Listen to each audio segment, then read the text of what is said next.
Today, I would like to talk about metaphors. I'm not a big fan of metaphors. If I'm watching slow horses, I want to see some horses galloping slowly.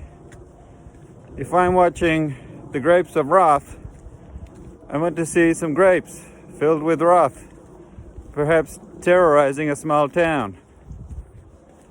If I'm watching Goldeneye, I want to see a man with a golden eye. If I'm watching Mad Men, I want to see some men going insane. If I'm watching Octopussy, I want to see, well, you get the idea. Goodbye.